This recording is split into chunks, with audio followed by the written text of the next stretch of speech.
conveners invited us to speak about ethnography of violence, also within the sphere of literary works.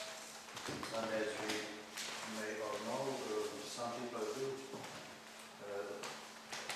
difference between literature and art, and others consider literature a part of art, so sometimes it is not clear what are we talking about and when are we talking about art or literature.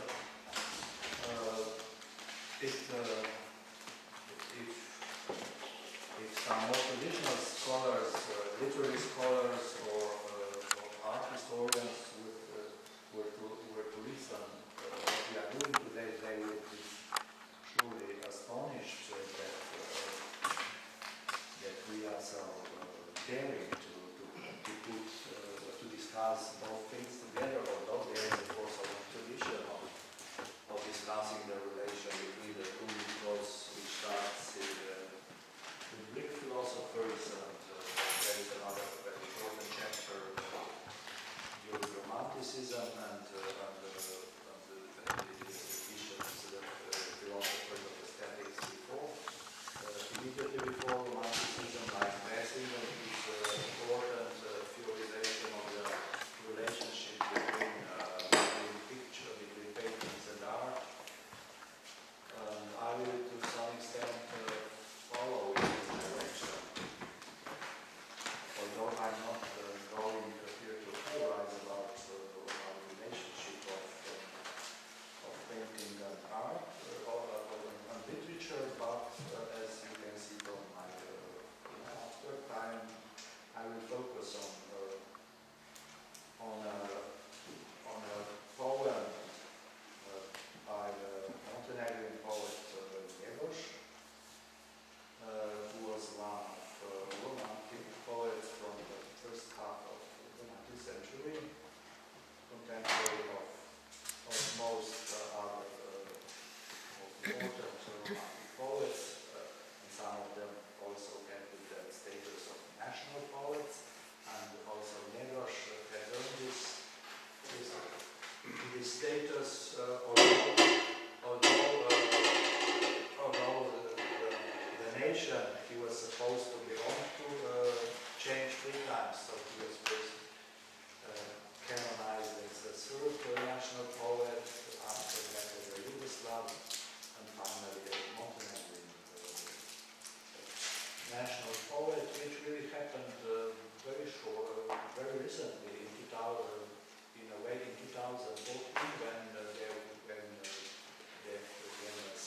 celebration of his bicentenary of birth was hugely celebrated, not only in Montenegro, but to some extent in Serbia and the neighborhood as well. And that was a kind of final recuperation of Njegoš's Montenegro poet.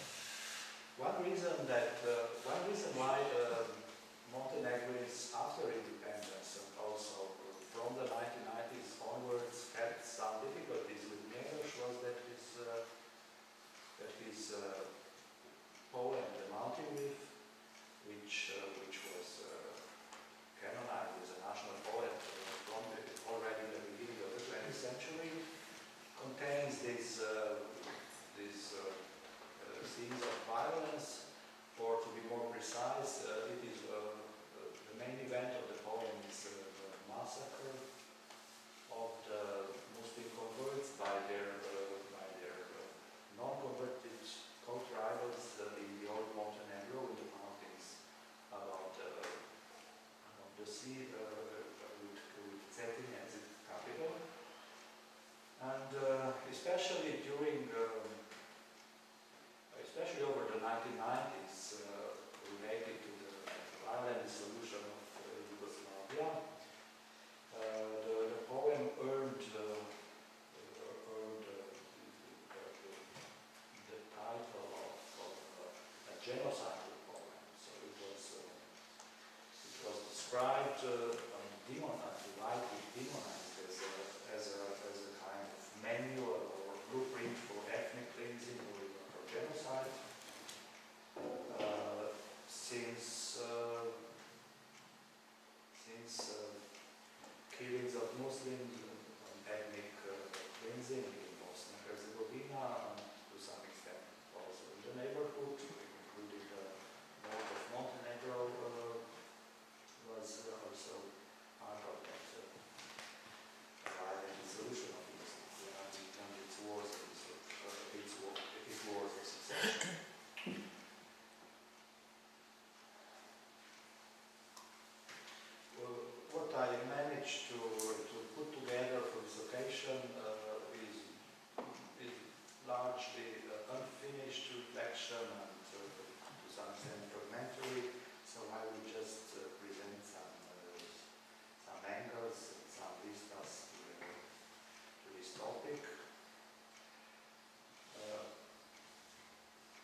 are several reasons for it, beginning with the circumstance that poet Njegoš, author of the poem, did not witness the massacre allegedly ordered by his ancestor, Prince Bishop of Vladica, Danilo Petrović, since our poet Njegoš, of course, was also Vladica. He was a ruler of Montenegro, both secular and religious.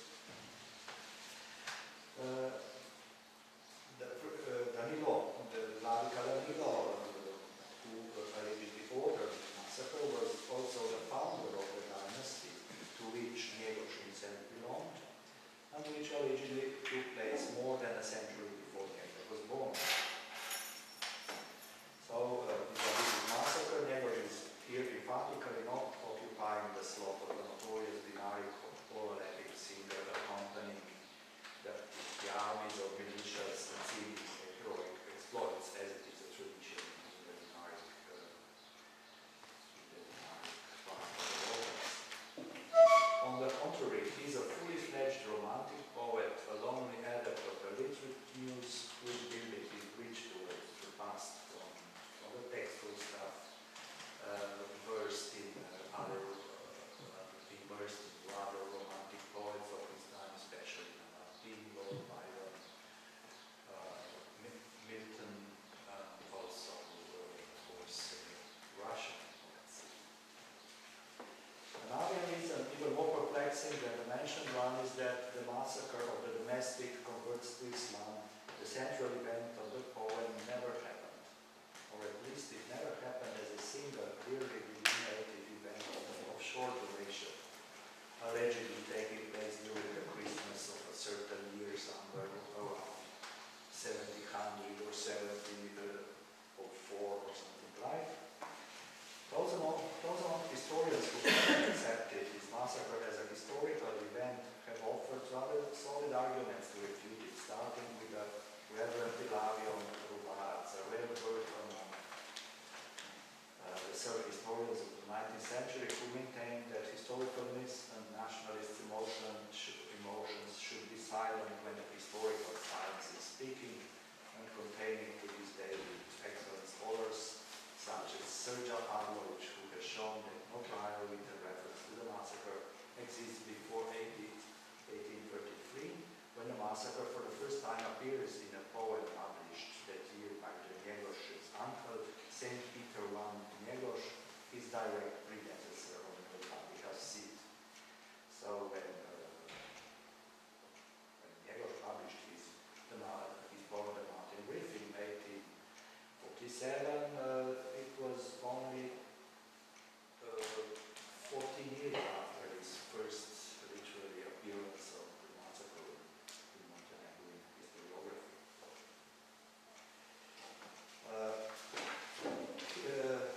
His predecessor referred to the massacre again in his short history of Montenegro, published in 1835, and Pavlović maintains that Peter I wrote about the killing of converts in Montenegro during the time of his predecessor, Metropolitan Danilo, who ruled in around 1700, but did not offer any context for the event and failed to elaborate on its causes, its dynamics, or the individuals involved.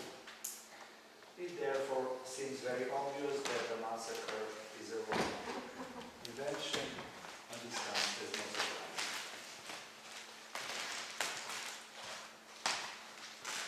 The massacre, not to mention genocide, didn't happen. Isn't it then clear that the Mountain Wreath deals with the fictional massacre, and therefore cannot represent an ethnographic source? But one could easily object that in the same way as there is no need for the race to exist in order to have racism, there is also no need for the historical existence of the Christmas massacre in order for the Mountain Wreath to be a blueprint for ethnic cleansing. Narrating a fictional massacre while representing it as a historical event can arouse the same passions as narrating a real historical massacre. Any theory of the literary work putting a heavy emphasis on the reception of the work instead of its author's intentions or its context could argue in vain. As the Mountain Wreath, more than a century after its publishing, actually became a kind of breviary for the Serb militias and armies massacred Muslims in Bosnia and Herzegovina and also in the wider neighborhood, first during the Second World War and then again after the dissolution of Yugoslavia after 1991. This instrumentalization of the poem in the service of ethno-nationalist violence has undeniably become an integral part of the poem's reception. For this reason, the more recent history of the poem cannot be clearly separated from its dark episodes and its violent political abuse, cannot be considered as something entirely external or alien to the poem and its author. The most reason for this being so is in the fact that Njegoš and his poem had a huge impact on the thinking of the binary Serbs and were intimately engraved with them. Many would learn the poem by heart, or even more commonly would be able to recite selected lines from the poem at different occasions. The wide appropriation of the poem by the often illiterate or semi-literate folks was made easier due to the poem's obvious folklorist references. The poem contains a myriad of old sayings, a variety of dialectal expressions, and humorous episodes of ethnographic interest. For instance, the reporting by one duke of the funny wars he came across in Venice. Appropriated and internalized by all strata of the Serb Orthodox population, the poem could serve as a guide for their action in everyday life as well as in extraordinary circumstances such as ethno-religious conflict. This equally applies to the ordinary perpetrators of ethnic cleansing who often conducted their violent acts with the lines from the mountain Wreath on their lips. If such an abusive reading of the poem is an undeniable dimension of its reception and therefore an integral part of its existence, it should not be overlooked that there are other ways of reading this poem possible and also available. Ethnographic reading is certainly one of these possibilities. I mean ethnographic reading in the sense of reading the literary work in search for information of ethnographic value, or even better, expecting from the literary work to offer us a truer and more vivid account of the local society or culture as provided by plain ethnography and other techniques of social scientific description. In our discipline, we are all familiar with the assumption that one good novel about the society in which we do our field research equals tons of ethnography, or at least provides better insights. This view is not limited to anthropology, though. Let me quote a philosopher. A contemporary novelist with a reasonable degree of competence tells us more about modern society than volumes of social science analysis. I don't question that social science and analysis are very important, but if you want to get a broad view and a deep view, you read a novel rather than social science. That is notorious Leo Strauss,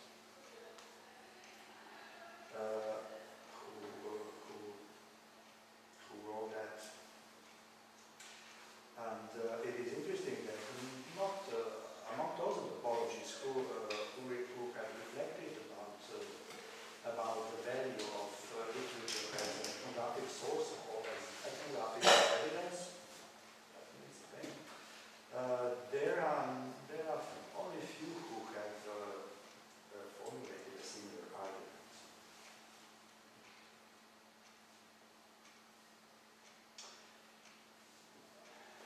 So what I would like here is, but I will not have time, is to warn about, of venturing hastily in ethnographic reading of literature like the Mountain Wreath, because there are many perils on this road, especially if we consider that there has been a persistent tradition of reducing this romantic poem to the kind of quasi folk song or something produced by the collective spirit of the Montenegrin people, in a sense, in a very sense that that's all the dichter. One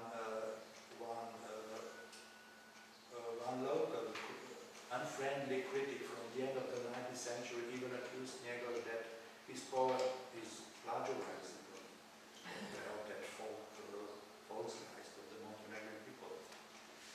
So he was not able to see the Mountain Wreath as a poem, as a poem of high literary culture, corresponding with other romantics throughout Europe, but he just saw a folk song full of folk wisdom, sayings, dialect, formulations, etc. And interestingly, this tradition of reading although perhaps not so extreme as in that case, have persisted and has been revived during the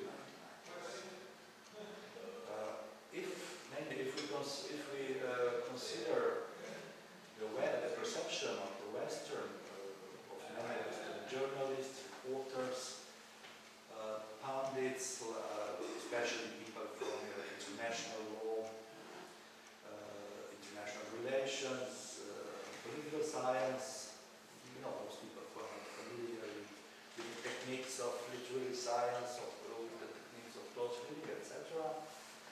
They were extremely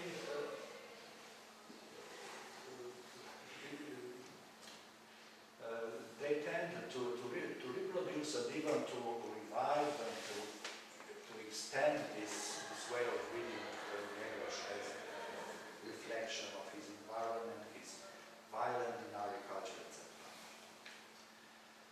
One aspect of that reading was a very strong stress on the Kosovo myth, the notion that Njegoš is an important chapter of the history of the Kosovo myth, and that this Mountain Wreath is a kind of situation where the actors of this piece, which is written in dramatic form, actually avenge Kosovo. This idea of avenging Kosovo is an idea in the third nationalism where it has its history. But interestingly, if you check the text of the Mountain Wreath with a finder, you will find only two mentions of avenging or vengeance, etc. And in both cases, it refers to individual vengeance between two individuals or something. It has nothing to do with Kosovo or avenging Kosovo, etc. As I'm referring here to pundits such as Tim Judah or Alexander Greenwald, and then also to the Croatian-American scholar Branimir Anzulovic, who published a book titled Heavenly Serbia, From Myth to Genocide, that was published in 1999, and it importantly contributed to this view of Njegoš as a genocidal thinker in the West. While other peoples are mostly political science, international law, etc., Anzulovic was interestingly a cultural historian and literary scholar, even literary scholar. While other literary specialists were mostly silent in this debate because they couldn't accept this logic of just picking some lines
course, it's always the same lines that are supposed to prove that the poem is genocide.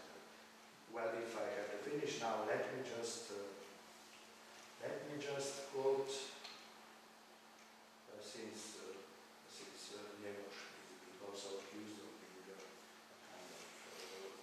kind of deep hatred of Islam, let me cite these lines.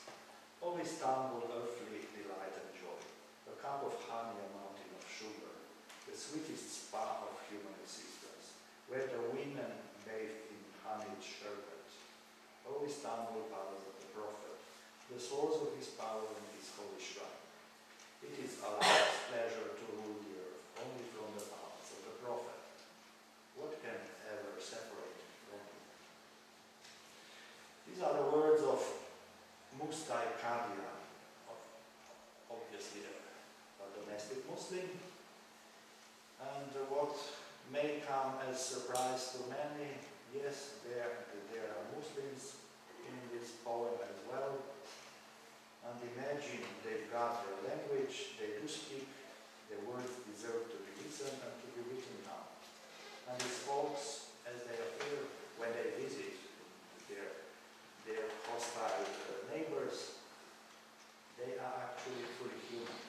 This is something which is, among many other things, entirely erased from the poem and from the discourse about the poem, if this discourse can easily still to be going on. Okay, thank you.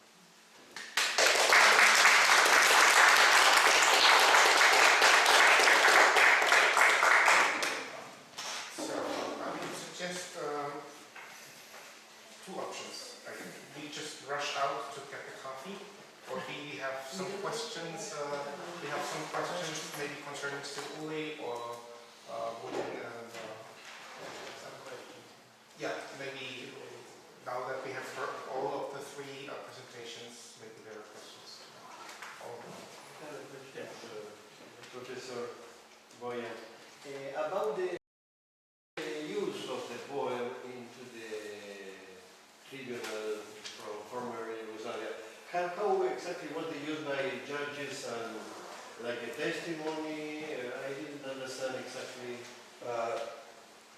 Well, it started with the witnesses from the region who often cite Njegoš from his poem, because they are used to it. You know, they think with Njegoš, I would say, or they think with the poem. That this poem is bona pensée, to say it in a Levi-Straussian way. So that when they interpret their everyday life, they would often interpret it, explain it with the help of the poem. On the other hand, the mentioned pundits like Juga, etc., who wrote also books and articles that were widely read in the West and had influence also in Hague, provided another view of Njegoš, of the poem, which was also propagated by the judges. And so there has been a kind of this conflict, interpretational conflict in the Hague itself. But it's, of course, it started with that habit of citing Njegoš, which of course done it even more exotic. So when Hague courts start to cite Njegoš, including the judges, then you know that the stuff is deeply balkanized. Yes. You just now, for concluding, you mentioned that most of these instrumentalizations of Njegoš's poetry, the discourse loses completely the issue of humor. Some humor or some, between different religions, for instance, in their interaction. So you may, or maybe I misheard, but you mentioned there's also humor in the poem that is completely like disappeared or not in the poem. So it's disappeared by the discourse in the instrumentalization. Could you say something more about how you also see Yes, this you know, issue of the humor? atmosphere of the poem is a somber one. It's a nightmare. You know, the story, it is written as a drama, but it's not really a drama. It only has a form of drama. So there are persons. Every text there is what dramatis personae say, and you also have a list of dramatis personae. So it looks like drama, but it's not written to be put on the stage. There were some attempts of it, but they miserably failed. And also there was one film production by the Montenegrin television. You can see it on the YouTube. You cannot look at it. It's boring. So you know, the poem contains also visual elements. You get some Montenegrin landscape there. It is diegetic space of the poem, but you cannot show it on the stage.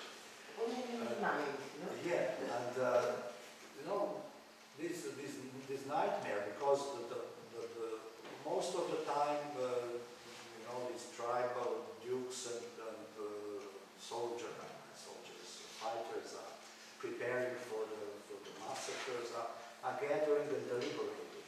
So there is a lot of deliberation, you know, tribal forms of deliberation, and there is Vladika, who is kind of, not to say Hamlet, but who is having a very serious afterthoughts about the massacre. His main problem is that would be a massacre of co-nationals, right?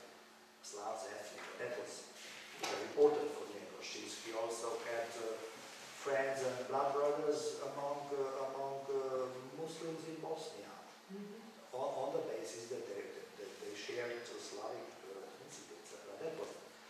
That was the main argument for Njegoš, you know, to put ethnicity above the religion. The religion is not important, etc.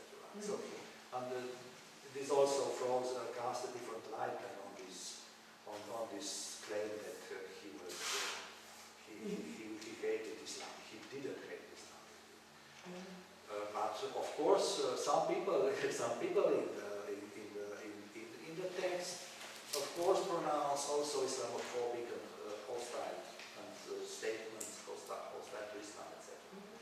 But there are some of them. People are different. They say different things. It is polyphony of the literary work. Right? Every great literary work has to be polyphonic, not presenting one thesis, etc. And when you start to pick these statements out, you are, of course, you are seriously abusing the poem. Yeah. Well, just to come back to humor. So the prevailing atmosphere is somber, depressing, etc.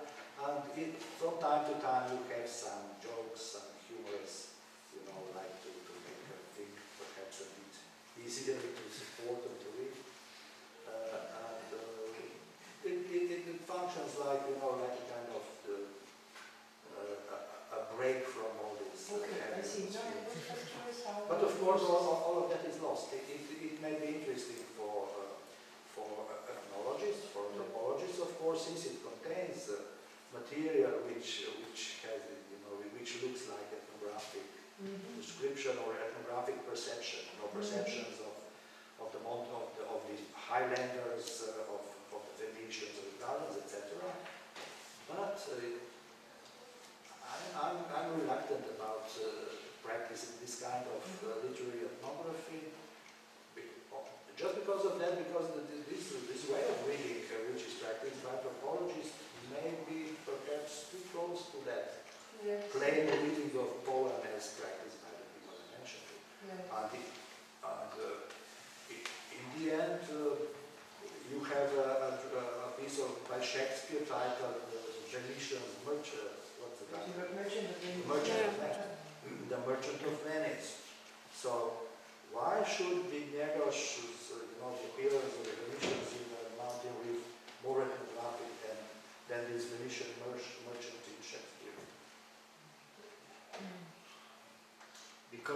Balkanism.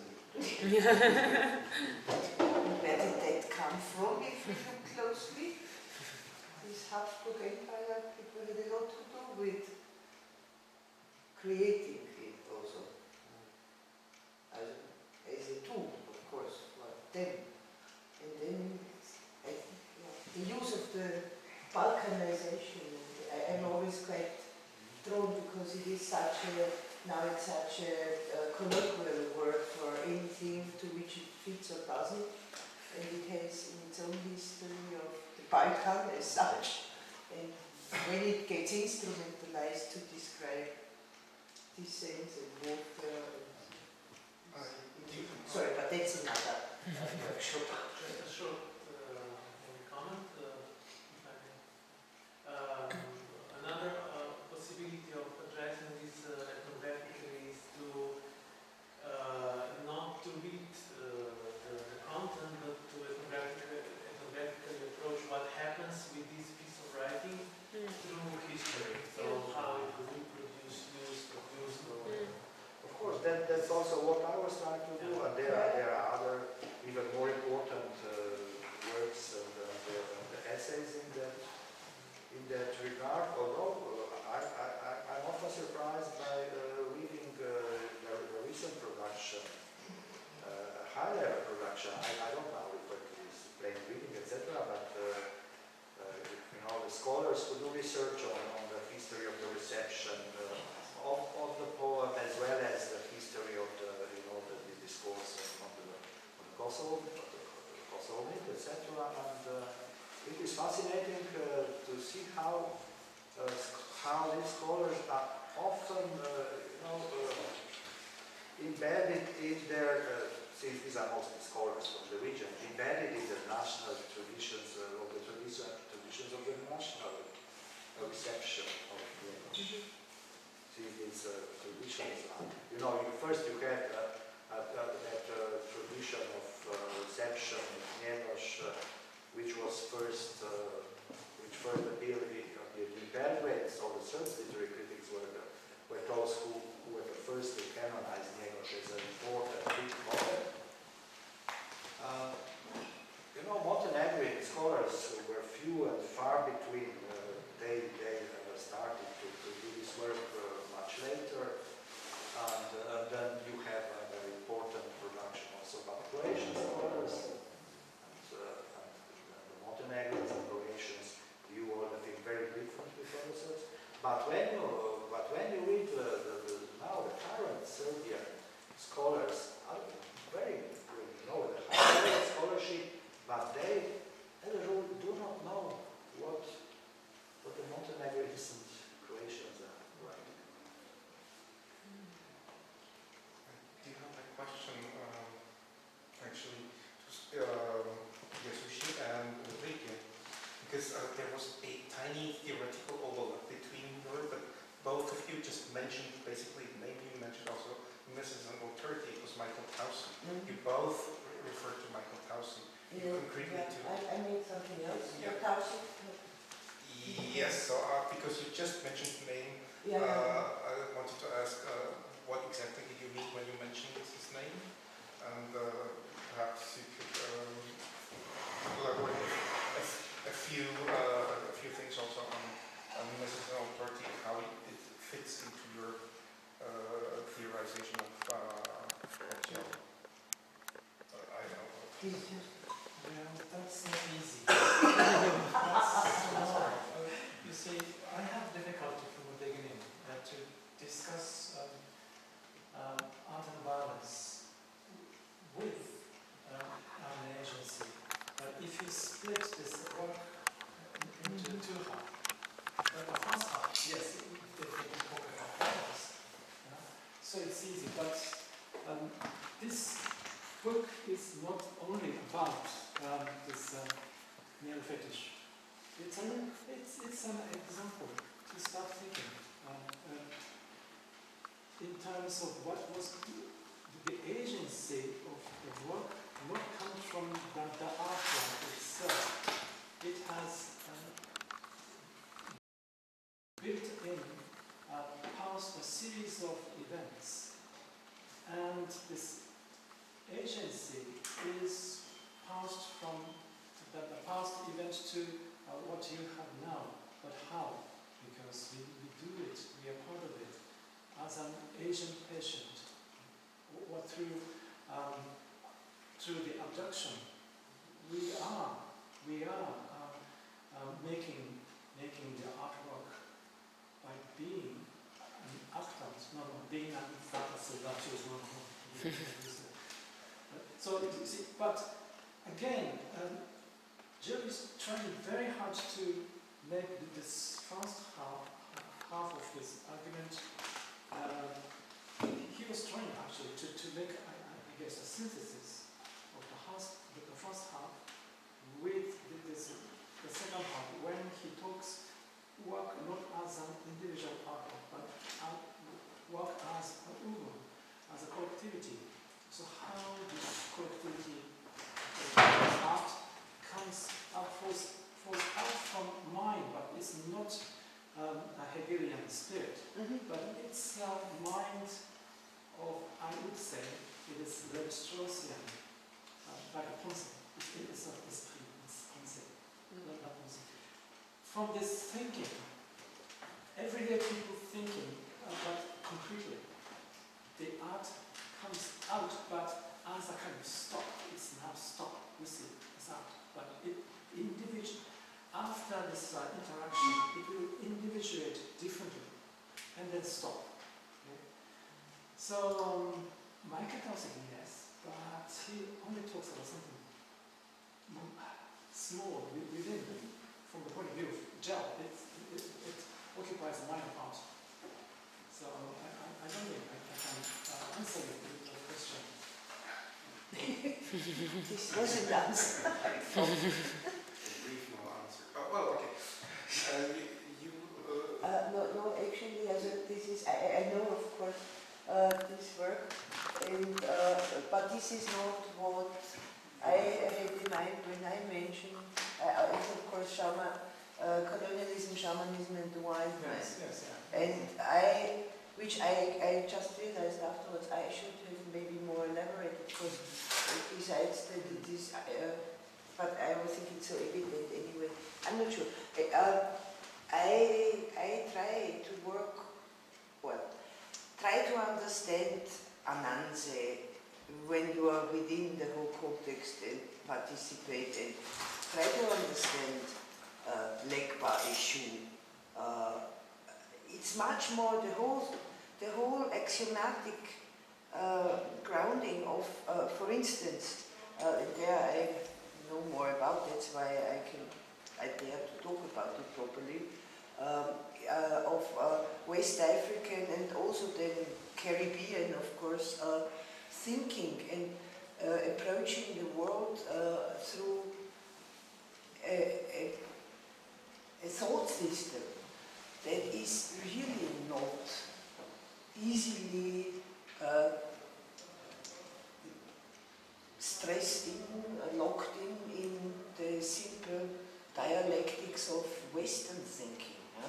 It is different, it is much more complex, and there are many embodiments or situations where in the daily life, I always thought, people do such a thing like clashing moments of time together, and you are in it. And it's this very strong impact also of the performative, between ritual performance, which are not the same, of course, and this sense of each has a responsibility, but we are only as a whole in a way, and the ruptures ensuing from what is happening now in the 20th century, 19th century, besides, I'm not talking about slave trade, African countries and the people, and they somehow are back to where I was before,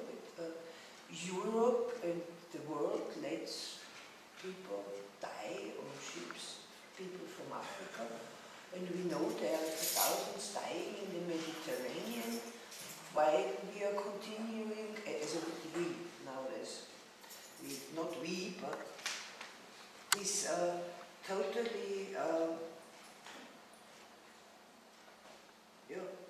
destructive impact on the continent. This I sort of, it also just simply collapses into each other when you approach it. And Tausig in his shamanism and the issue of violence, the space of terror, and the Indian shamanic healing up into the present that uses this violence and the experience of violence to heal. And I think the performative being in the world of how the visual representations now are trying to do it, they liberate you and let you understand, you know.